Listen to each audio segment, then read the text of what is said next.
You are here hopefully to hear about how to find a summer research opportunity. We have many guests here to talk about a lot of different types of programs available to you. And we are going to get started in just a minute. We have a lot to cover, so we're going to jump right into it. I do want to let everyone know that we are recording this webinar. And so that those who can't make it, we can send out, or if you want to watch it again later, you'll have that opportunity. The question and answer icon at the bottom is the best place to ask a question. I will keep my eye on that and try to make sure everyone gets their questions answered. And we will also try to leave some time at the end to go over questions. So with that, I'm going to go to the next slide just to give you all an idea of what we're going to cover today and who we are. We will talk about some on-campus opportunities for research. We'll talk about RAUs and internships. We'll talk about the Big Alliance, the Big Ten Alliance, SROP. We will have some time to talk about international research opportunities, and then I will end us by talking about the Erickson Discovery Grant.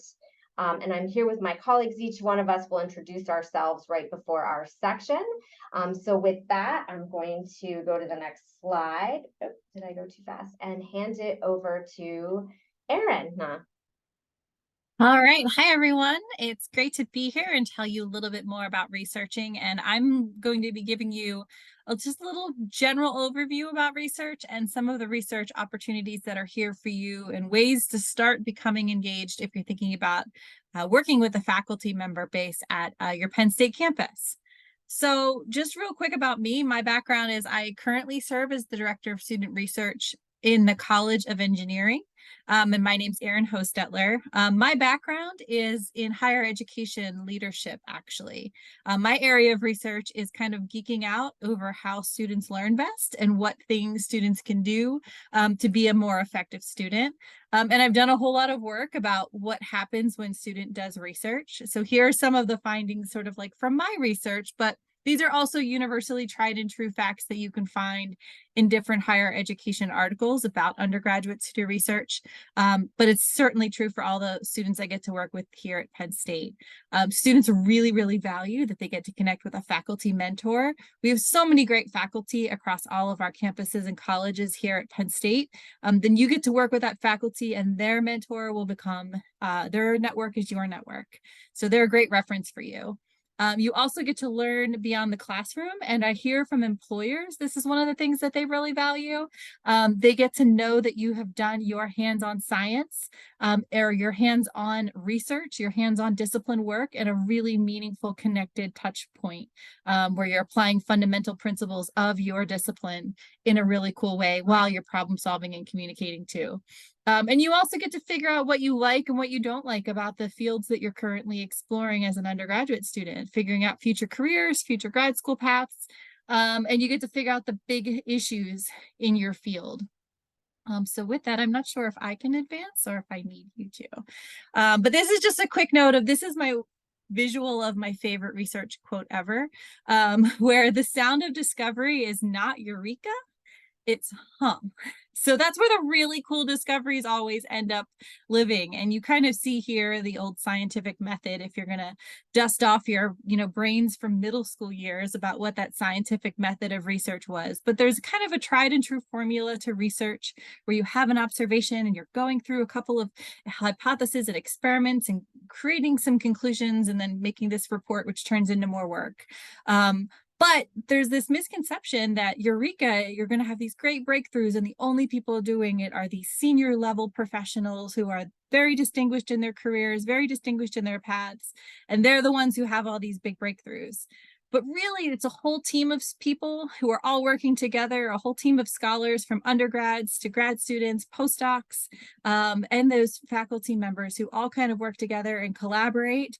And they have these moments of looking at their work and saying, what's happening here? This is really cool. Let's dig in deeper. And then that often spurs off into its own project, its own report, its own something that another member of the team can take. So there's great opportunities here at Penn State for you to take one of those moments of and turn it into one of your projects. So how you might get started. The biggest thing I could say is now, if I cut down to my very bottom bullet, the URFM office, which is run by the amazing team here, they do ask faculty to post their projects. And you can go to their website and search their directory, and you can find some really good projects. But I'm also going to say that shouldn't be your end-all be-all list. And in fact, there's more faculty that don't advertise their projects than do advertise their projects.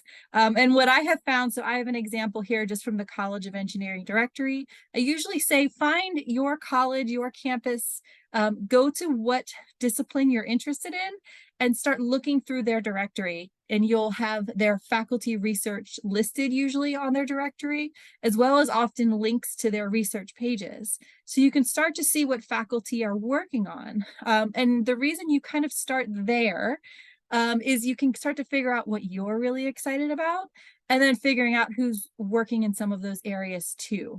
It also is helping you become more familiar with your major and your campus and your college in a really meaningful way too.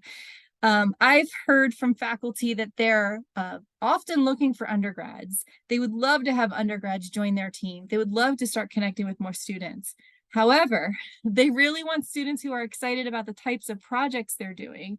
So they're reluctant to put out too many, feelers out there to say, please come work with me, because they really want to try and find students who are excited about their topics and then connect them and then kind of create some of those moments of like, oh, we just had this moment of, do you want to explore this a little bit more? Most faculty prefer email, and on the next page, I'll actually give you a little formula of how to do that.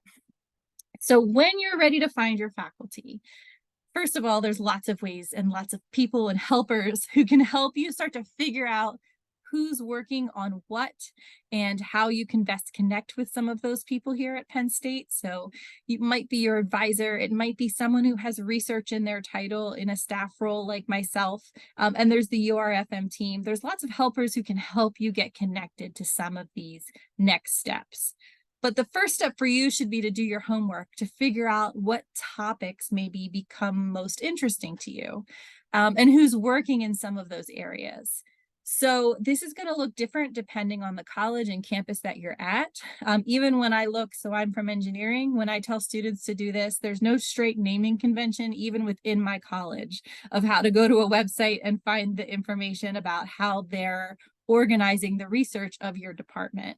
But if you go to a search engine and just put in Penn State Department of, put in your department, and then your campus, and the words research overview, you'll find some really good summaries of how your discipline and how your college and campus is kind of prioritizing and defining the work that they're doing. And then as you start looking at some of those things, you'll have quick gut reactions of this is really cool, I'm excited about this project, or this is interesting, but it's not something I want to take to the next level and start joining a research team on. So you just start to figure out some of those things and start to figure out your fit. And then when you know a little bit more about some of the areas and keywords you're excited about, it's really easy then to start connecting to faculty and finding ways to connect. When you start to know what those research areas are, you can start reaching out by faculty in email. And my quick suggested formula or magic formula, and it's a little bit different than if you were applying to, say, a scholarship. When you're applying sometimes for a scholarship or sometimes even for an online job, you're talking about all the wonderful things that you have done and all of your achievements. When you're trying to connect in research, particularly you find someone here within Penn State University that you want to reach out to, you're going to talk about yourself a little bit, but you're also going to talk about what you like about them and their research in kind of a really meaningful way. So for as much as you introduce yourself, you have to talk about what you like about them, and then just ask them to meet about their research. It's a great way to try and get connected, and there's many, many faculty hoping you would reach out to get connected with them. So then when you do get connected to faculty, one program that exists here for this upcoming summer is the multi-campus REU. So some dates from last summer, we have 10-week projects and 8-week projects. It depends on what you and your faculty member work together to kind of define as your project. To be eligible, typically it's STEM projects, STEM college the two primary colleges who support in the past are engineering and earth and mineral science. And it also is supported by the network of Commonwealth campuses for Penn State. So you have to have a connection to a campus outside of a University Park affiliation. So you've been enrolled before in, say, Harrisburg, or you're currently enrolled in Brandywine, you're eligible for this project. But we have some projects where students come to University Park for the full 8 weeks. We have some projects that are 8 to 10 weeks that are based at all of the different Penn State campuses across the system. And in either track, the first step is kind of reaching out to that faculty member. When you reach out to faculty members, you schedule a meeting with them. You ask them about their research, about their team, and then you look for ways that you can join their team. There are faculty that have projects for you if you get excited about the work that they're doing. The other ways that you can start to get connected to faculty research, just one more page here. If on my next slide, so there's also different ways that you can get connected after you do get connected. You can have a conversation with that faculty member where you're either asking for research for credit, you're asking for research scholarships. They could be funded by the department, they could be funded by your college, or there's going to be research micro-credentials that may be able to come your way too. So all of these things, if you decide you want to learn more about what's happening even within engineering or other places, feel free to reach out to me and schedule with me on Starfish. And I will turn it over next to Dr. Matthews, who's going to tell us more about some programs in the College of Science. Thanks, Erin. As Erin said, my name is Tiffany Matthews. I'm in the College of Science, and I'm going to be talking to you today about research experience for undergrads, or REUs, specifically National Science Foundation, and how to find them. Just like Erin said, here's my contact information. My email and student appointments can be made with me through Starfish as well. And I'm ready for the next slide. And I'm going to do a shameless plug since Erin was just talking about on-campus opportunities. And because we are not yet part of the multi-campus REU, Everly College of Science has their own. So very similar to Erin's program, this is for only Everly College of Science students, but change of campus students that are going to be coming up in fall 2023 are more than welcome, or 2024, sorry, are more than welcome to apply as well.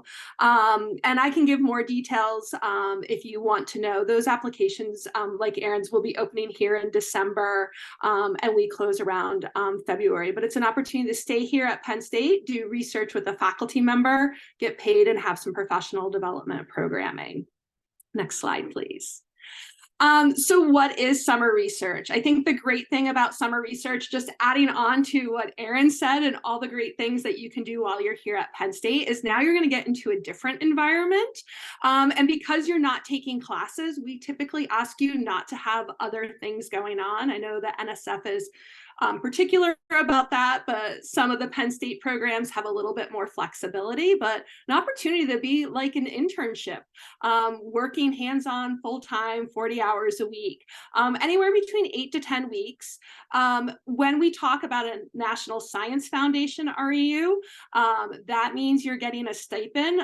NSF is paying above $6,000 right now, $6,000 for the summer, and those stipends are moving up towards $7,000. National Science Foundation will also pay for your travel to and from that research institution, as well as your housing.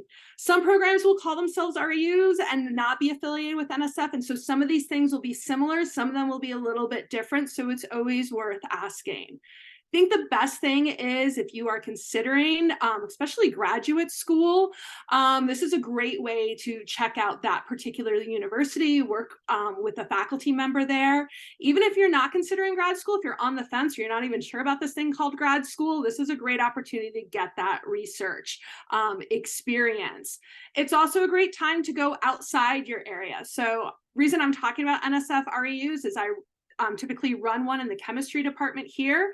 And we often take students outside the chemistry major. We take a number of students from chemistry, but oftentimes biochemistry, chemical engineering. So we're also looking for students who are looking to diversify and try new things in their scientific and engineering background. And I think one of the best things, again, is you're going to gain a letter of recommendation in addition to any research that you're doing here at Penn State. And now it's going to be someone outside of Penn State. Next slide, please. So there's not a one-stop shop to find all of these REUs or summer experiences. So I have highlighted on all these slides some of the best ones that I know of. Just like Erin was saying, like URFM is a great place to start here at Penn State for finding those research opportunities. When we start to go outside Penn State, we have a variety of tools that we can use. And I think one of our favorites for all of us is Pathways to Science. They highlight over 600 undergraduate research opportunities in all areas. You can select STEM, or you can further refine it into particular disciplines. You can also select it by geographical area. Next slide. I often have a lot of students in the College of Science. We have a lot of students who are interested in medicine. And so I want to highlight the AAMC, which really highlights biomedical research experience opportunities. And so most of the times these are happening at School of Medicines, very similar to REUs. And this is just a quick snapshot. The list goes from A to Z, but if you're interested in that area of biomedical research, once again, that's not usually a major for undergrads. And so they're looking for all disciplines and majors to apply to this. And this is a great way to get that hands-on experience and really be at a School of Medicine to see that research that's going on, whether it's basic, clinical or translational research. Next slide. Next, I'm going to move to, so those are some really great kind of broad websites to find these research opportunities. I also want to talk about the federal government. But before I do, I always have to give the disclaimer that the federal government, because it's funded by the taxpayers, only allows US citizens or permanent residents. So that is the only criteria. Research experience, previous experience is not required. So just like Erin was saying for undergraduate research, even for these summer ones, we're not requiring previous experience. We're hoping to offer you that first time opportunity. So I'm going to talk about Department of Defense, DoD, National Institute of Health, and NSF. Next slide, please. I want to highlight the Department of Defense because December 1st will be here before we know it, but this is a really unique opportunity to get funded and get an internship experience with the Department of Defense as a civilian. So you're not in the regular military, you're a civilian working at one of the national labs that our Department of Defense has. This is really nice because not only is it offering that internship experience during the summer, but it's giving you full tuition and annual stipend, and is really opening your eyes to different careers in the Department of Defense as a civilian. Because I've worked as a reviewer for this particular fellowship, I do like to highlight it. When I've talked to my colleagues who run this program, they say they are often looking for first and second year students in particular because of all the security clearances that one must go through. If you wait till a little later in your career to apply for it, this opportunity also is available to graduate students as well. So I just want to highlight that it's not just undergrads, but undergrads and grad students. Next slide, please. So now coming back to the NSF REU. So once again, that research experience for undergrad. The QR code here and the link here is for NSF. The great thing about this federal agency is when you search it, you can search by area, whether it's engineering, and you can further subdivide it, or chemistry or physics or biological sciences. And once again, further subdivide those. You could type in particular keywords that you're interested in. Maybe it's neurochemistry, maybe it's material science, maybe it's polar research, any of those types of things that you can do, look for REUs with the government. Another nice thing is NSF even allows you to search by state. So maybe you want to go to California this summer or Washington. You can search for a specific state and all the REUs that are happening in that state will appear. So it won't be sorted by your particular area, but you can see all the REUs in that particular state. So with REUs, you're going to apply directly at the institution's website. NSF is starting some beta trials with a more comprehensive online system, but you still have to apply with that one each individual site. And all of these applications that I'm talking about for summer programs are free as well. Next slide. I know we're talking about summer opportunities. I also like to talk about this site, REU Finder. I like it because it breaks it down for students by year or where you're at, whether you're an international student, undocumented, or a community college student. This is a great way to find it. I was talking to a student today. They're like, is there any way to scroll past all the ads? And I think because this is kind of a free site, there's a lot of ads on it. So there's a lot of scrolling to find those opportunities. But they're also hosting on Thursday, November 30th, an online event to talk to program directors for a variety of REUs. So I think that's a great opportunity to learn more about REUs and hear directly from those program coordinators. Next slide. And because we are talking about REUs, and I know we have a very diverse audience, we have a number of REUs here at Penn State. I do want to highlight this one for physics because it's not only open to students in physics, but engineering, chemists, material science. So we kind of are hitting 3 different colleges with this. My colleague is also looking for students from the Commonwealth campuses to apply to this as well.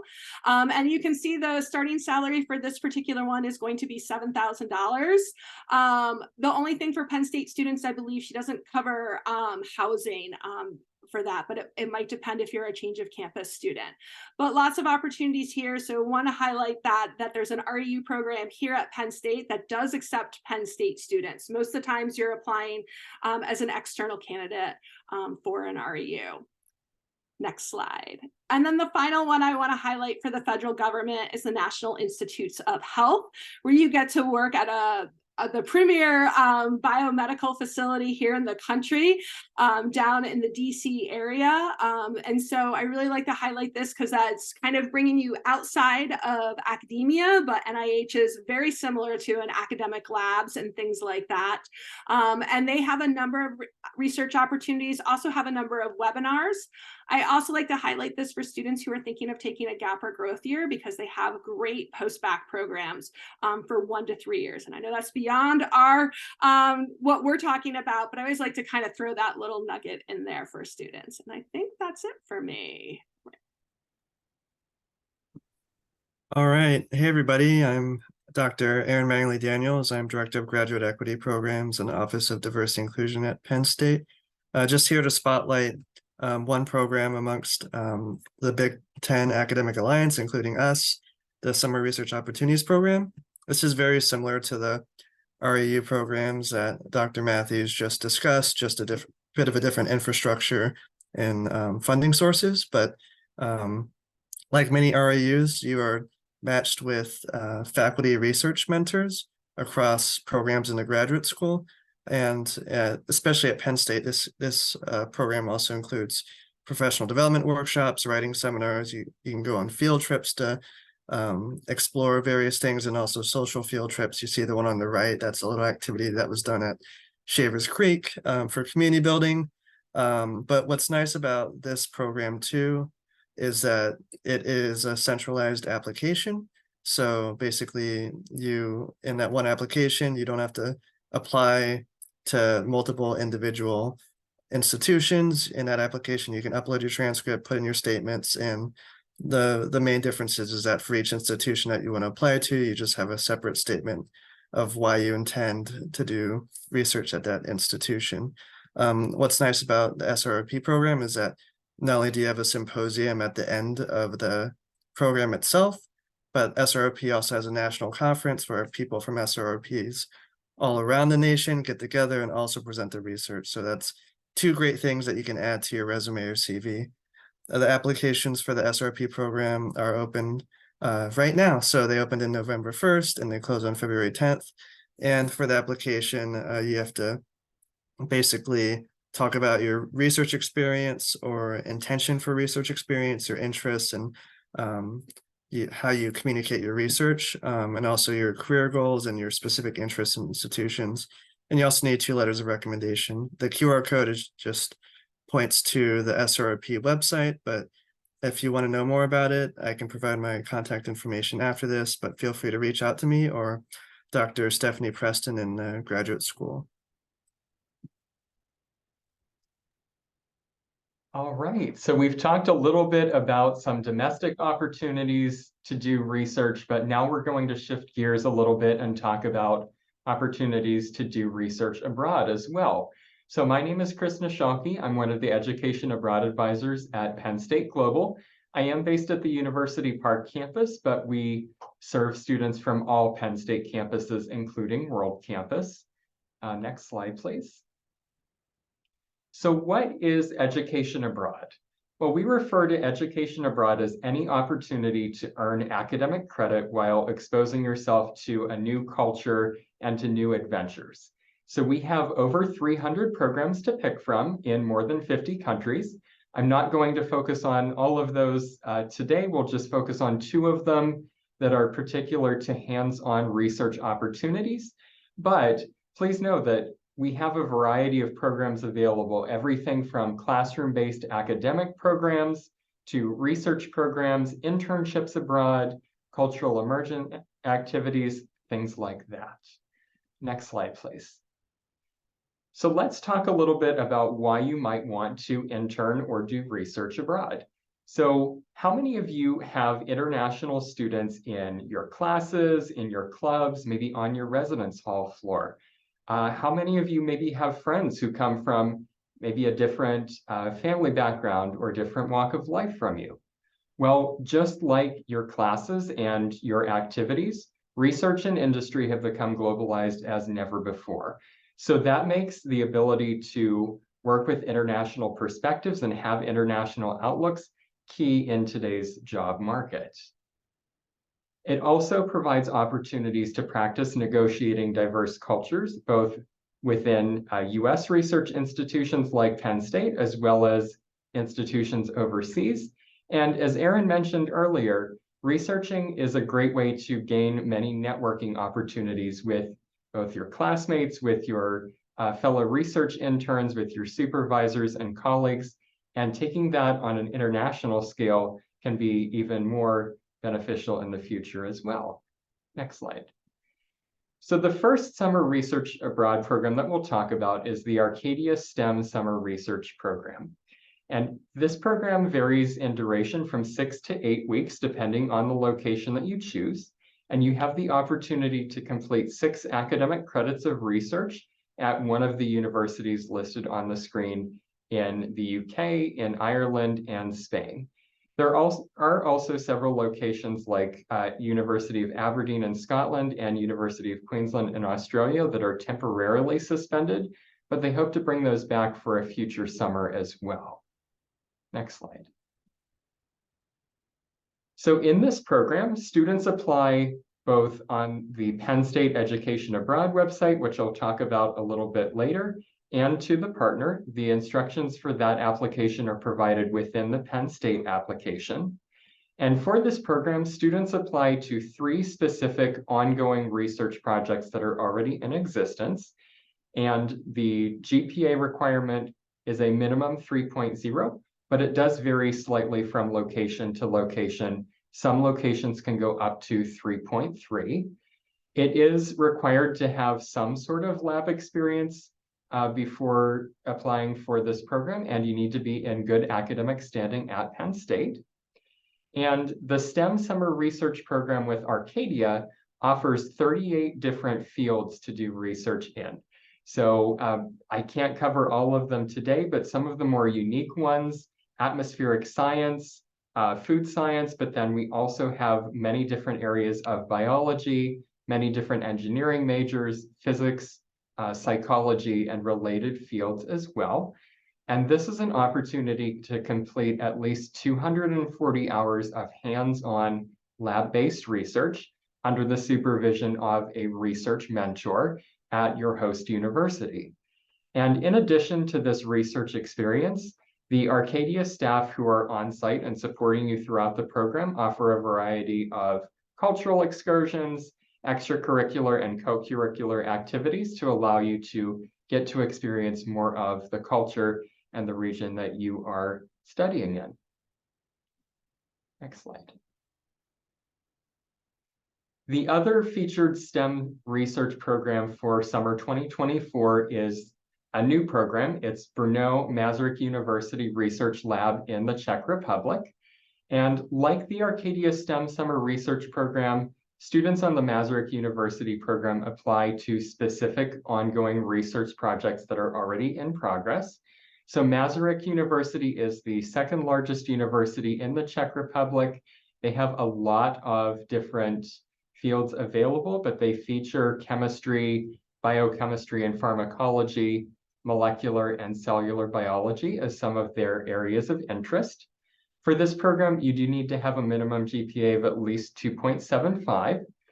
And in addition to the hands-on research experience and the housing, you also get a variety of cultural activities, both in the city of Brno, which is a very international city in the Czech Republic. It's about an hour and a half by train from Vienna in Austria.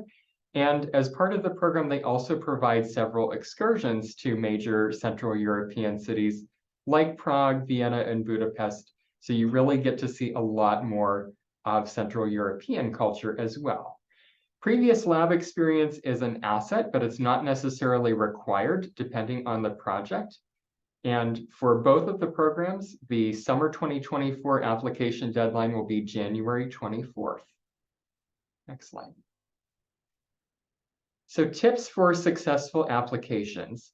We always want to discuss these opportunities with your academic advisor to make sure that they align with your degree plans. After doing so, you can look at the program brochure page, which I'll cover in just a moment, to read through the requirements and the program description in more detail. Make sure that the requirements and the program align with your goals for a research experience and what you hope to do after graduation. And third, take advantage of the resources that we have at Penn State to help you strengthen your application. So those could be things like the URFM resources, career services for resumes and CVs, things of that nature. And finally, just make sure, as I mentioned, that your career goals, that the program you're applying to and your research project that you're applying to match and align. So if you're interested in learning more about any of the 300+ opportunities that we offer in Education Abroad, you can go to the Education Abroad website, and I've put a QR code here for reference. So the program search feature allows you to sort out both by country and by coursework, also by term, whether research is available or internships as well. So there are a number of different filters that you can apply to find an experience for you. I recommend starting with maybe 1 or 2 filters and then beginning to narrow down your search. If you select too many filters when you start, it could potentially show limited or no options. Next slide.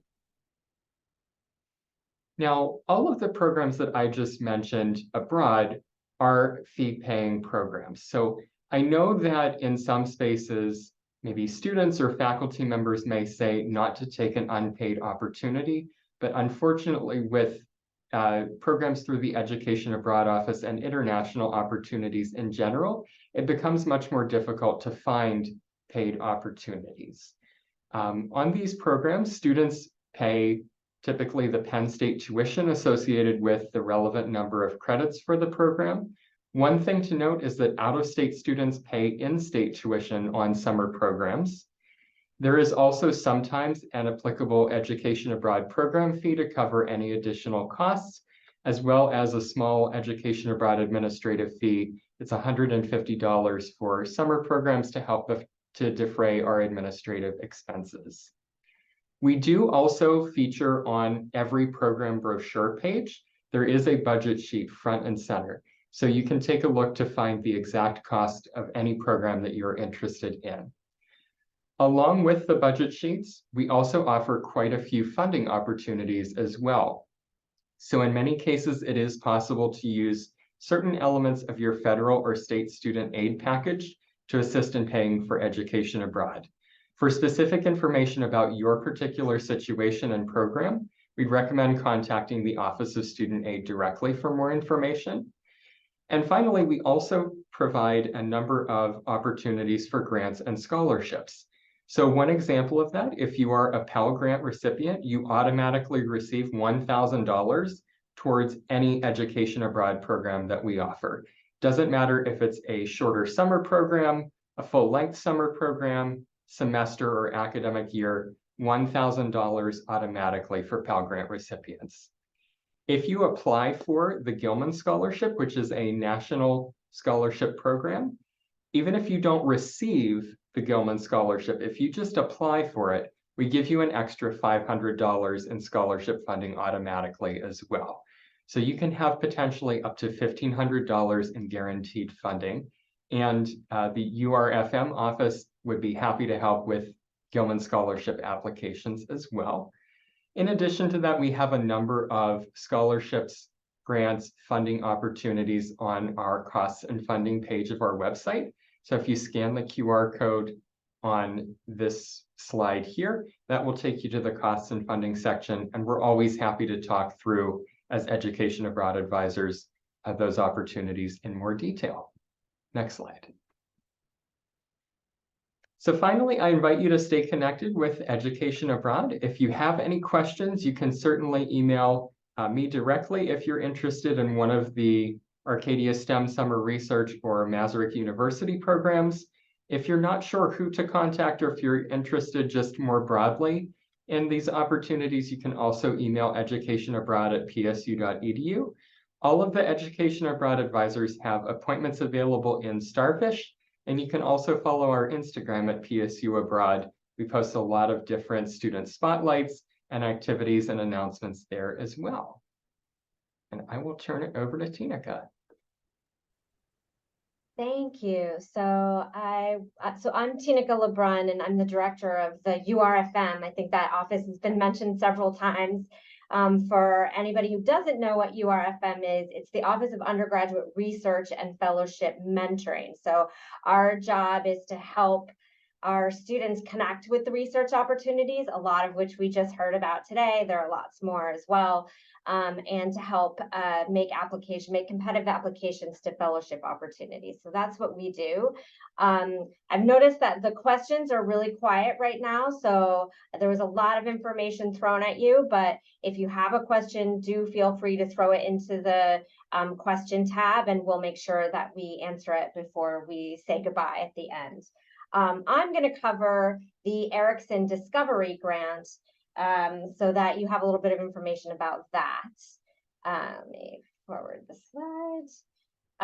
The Erickson Discovery Grant, its purpose is to support independent research of our undergraduate students in original research that you would do with the supervision of a Penn State faculty mentor. So this is a good opportunity once you've done an REU with Dr. Matthews, or you've done the SORP, or you've gone to Arcadia and done some research, and now you're thinking, I have my own question to answer.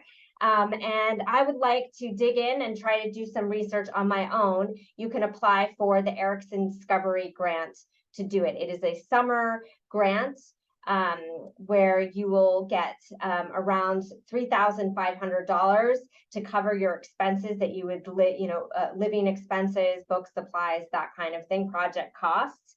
And you would focus on your own research over the course of the summer. And the idea is, like Erin, I think, mentioned at the beginning, that it should give you some money to really focus on your own individual research and not have to worry about a lot of other things, jobs, etc. So the idea is to give you enough money to kind of live and do your own research. And that's the purpose of the grant.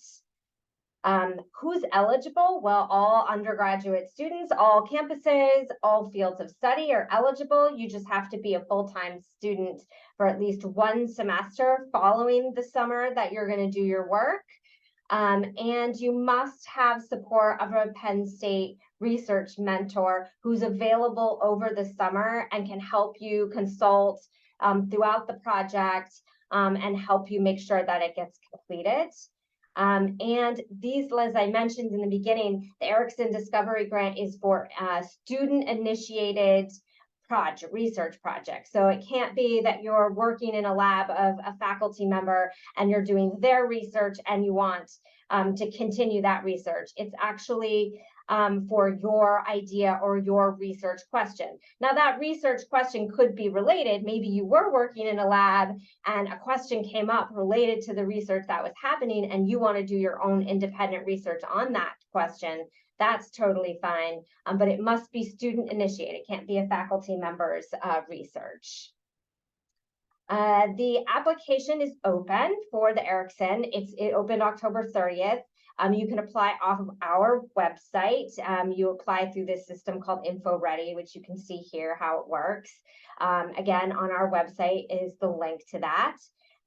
You will complete an online application form, which is pretty straightforward, talking about your personal information, your major, etc. You will complete a project proposal where you're going to tell us exactly what you want to do, what's the question you want to answer, how are you going to do it. I'll talk about that in just a second. And then you need a recommendation letter from a faculty member, and you will complete all of this by midnight on February 11th in order to be competitive for the grant. The research proposal, it's a 2-page research proposal. This is sort of the logistics of it. Single, double space, that doesn't matter for this one. Matters a lot for some of the other proposals you might apply for, but for this one, doesn't matter. Has to be written by you, the student. It can't be written by a faculty member or anyone else. It can have sections and headers. There's really no particular format that you need to have. It could have citations and references, but that's optional. If you do have a lot of citations, that's fine. It's not counted in your 2-page. We just ask that whatever you choose to do citation-wise, that you be consistent and do it throughout.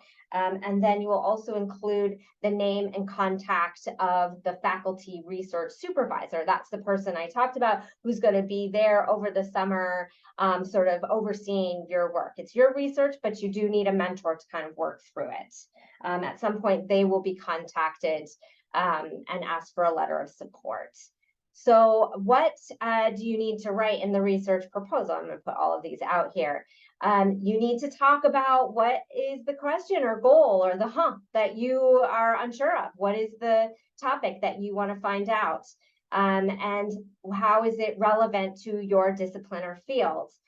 You can do a creative project for all of those creative majors out there. So it doesn't have to be in a lab with a microscope. It could be a project. We had a music education student who went and did research, archival research, over the summer, looking up composers, a particular composer and their work. She went to the University of New Hampshire to do that archival work. So research is going to look a little different. It doesn't have to be in a lab, but you will want to sort of address the creative question or topic that you want to cover.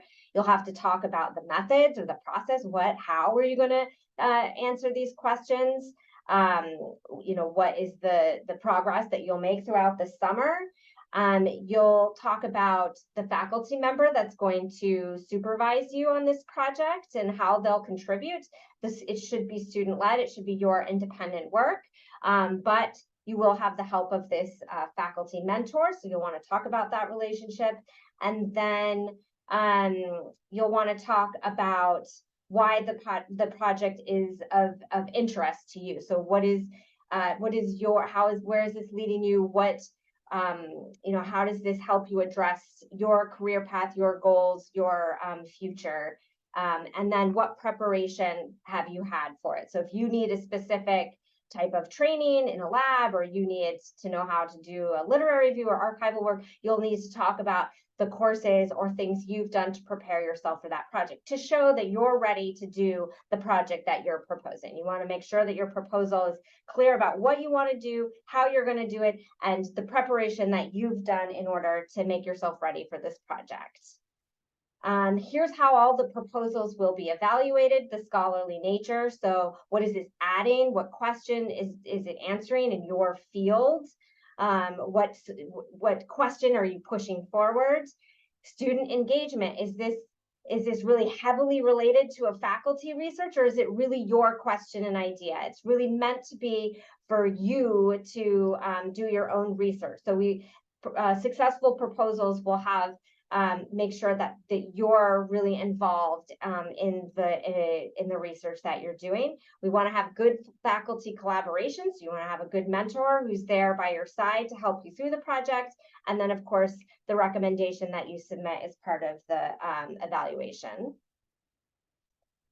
And just a note that we have a broad range of faculty who serve on the evaluation committee. So make sure that your proposal can be read by a non-expert in your field. So not too in the weeds or detailed, but rather something that anyone could understand what you're planning to do. Here's the timeline of it. So the application already opened.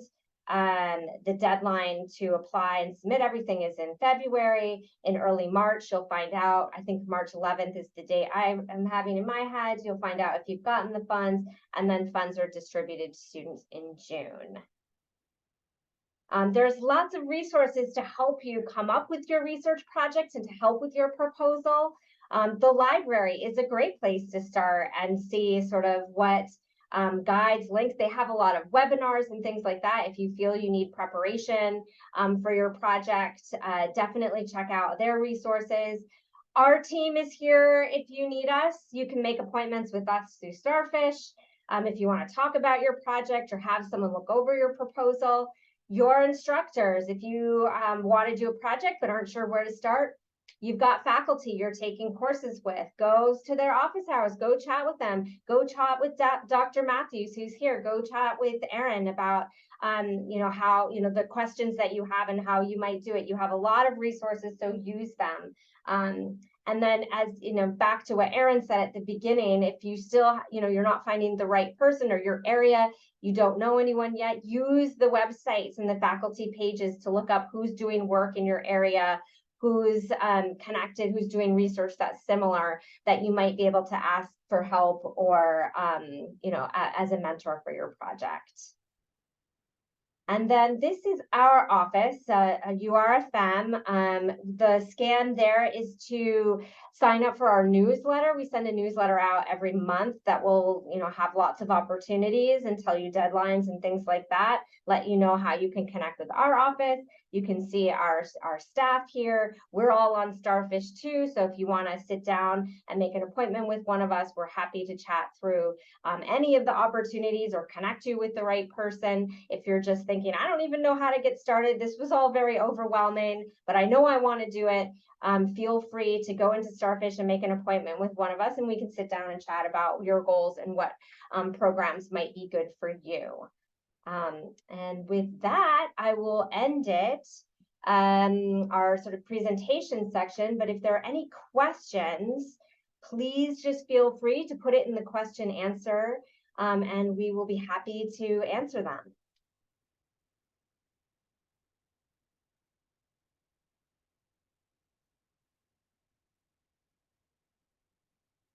I think we were so clear on all of our programs that there's just not a single question. So well done, everyone.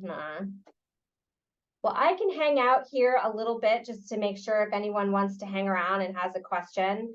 But otherwise, thank you for your time. You will all get the recording. We'll send it out in an email, and we'll send it out to anyone who registered. So if you want to look back, you're really interested in that Big Ten Alliance SROP, you can go back and re-review that section later. So thank you very much.